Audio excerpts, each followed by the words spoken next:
So I've got my Diet Coke, and I'm ready for the morning because I need the Diet Coke to wake up. I'm not a coffee drinker, but I had to get something off of my chest, and here's what it is. You know, there are naked ladies on the internet.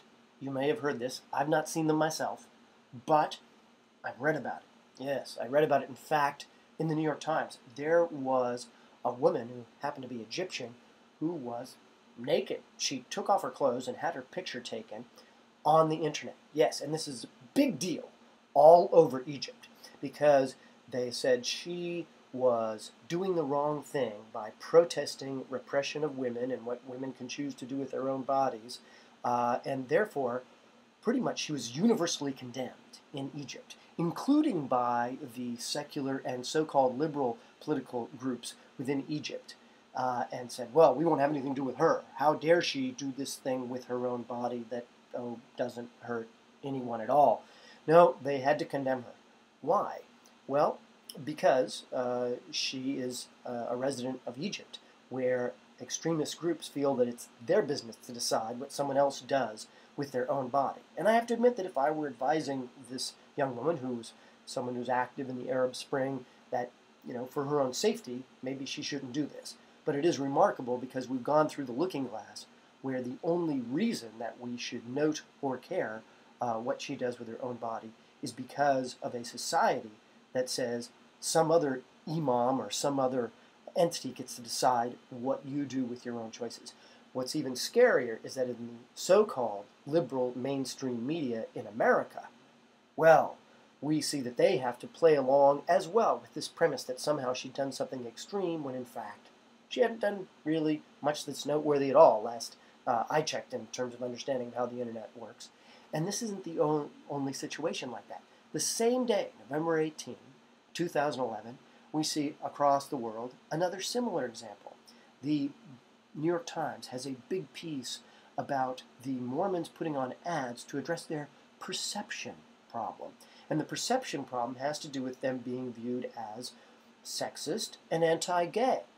And they play along. The New York Times, the so-called liberal media New York Times, plays along with, oh gosh, our dear friends, the Mormons, they have this perception problem without ever noting in the entire article that, oh, they have this perception because, in fact, they are sexist. In fact, they are anti-gay. But because they're a religious group, it would be prejudice of us to simply note reality. That would be wrong somehow, despite the fact that the perception that they have earned has to do with how they are lording over the lives of other people who have nothing to do with them. But somehow we're supposed to cover up for them and be oh so concerned about the perception problem that Mormons have. This is the second, there's a third one, just in recent days, where the Catholic Church got out there and said, our liberties are being crushed because when women who are victims of human trafficking, often girls, are victims of human trafficking, sometimes beaten, sometimes raped, put into essentially slavery situations where in fact they're in brothels where they're treated like modern-day slaves. The Catholic Church wanted the liberty, the freedom to deny these women contraception. And they got away with it. They got away with it in terms of the mainstream media touting this line of, oh, the loss of liberty. So in each of three cases, within a matter of days, whether it's this naked lady in Egypt, the perception problem of the Mormons, because the perception is based on reality, or in the case of the Catholic Church, their lack of liberty to impose their will on some of the most vulnerable people in the world, people who are treated as sex slaves.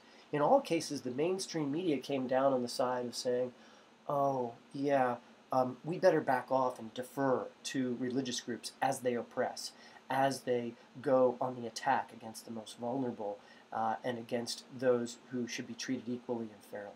Maybe it's time for the New York Times and for others to actually report the facts of what the Mormon Church does, report the reality of how a woman can do with her body whatever she chooses, she's not hurting anybody else, or third, that maybe human trafficking victims should be allowed contraception, and it's a violation of their human rights what the Catholic Church proposes to do to them. So I had to get that off my chest as I finished my Diet Coke, but we have got to work on making this so-called liberal media at least objective, because they're not showing, as far as I can tell, any desire to be truly factual in thinking, much less progressive in their thinking. Well, glad I got that off my chest.